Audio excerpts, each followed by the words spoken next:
it-tir tagħna kien illi sal-aħħar tas-sena nkunu tajna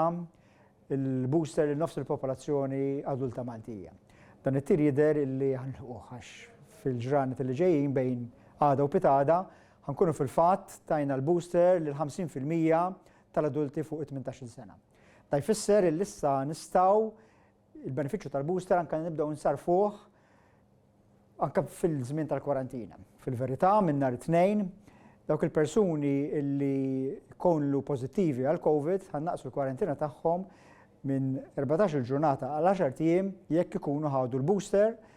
u jekk ma jkollhom sintomi almenu 3 ijiem qabel ma jispiċċaw il-perjodu tal-kwarantina. Mbagħad il-persuni li jkunu f'kuntatt ma' persuna li kienet pożittiva, dawk li nsejħulhom primary contacts, kif diġà għamilna għal dawn l-aħħar ġimgħat fil-verità, il-perjodu ta' kwarantina tagħhom jibqa' ta' 7 ijiem jekk ikollhom ċertifikat ta' tilqim li huwa validu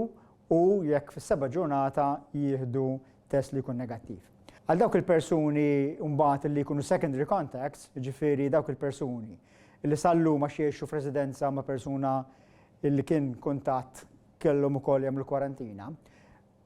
dawk li ħadu l-booster mhux se jkunu obbligati li jagħmlu aktar kwarantina. Ġifieri, persuni li jkunu pożittivi u ħadu l-booster ħadu noqos il-perjodu ta' kwarantina tagħhom minn 14 ġurnata għal 10 ijiem,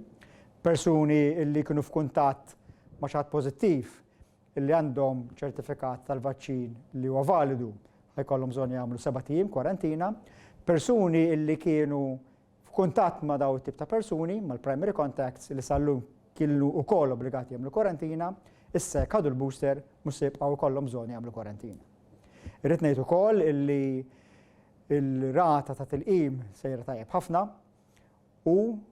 biex inkomplu nagħmlu eżed faċli l-ċittadini li jieħdu il-booster fil-ġranet li ġejjin, minn nhar it-tnejn iċ-ċentri ta' tilqim ħajżdiedu minn 7 li għandna llum għal aktar minn 3 darbiet għal 24 ċentru madwar Malta u Għawdex. Da jfisser li l-persuni li ħajibdu jirċievu l-appuntament għat-tilqim f'ħafna każijiet se jkun iżjed viċin ir-residenza tagħhom u allura inħeġġu aktar nies jirreġistraw fuq vaċċin.gov.mt biex huma wkoll jieħdu l-booster bħall-komplement tal-poplu Malti.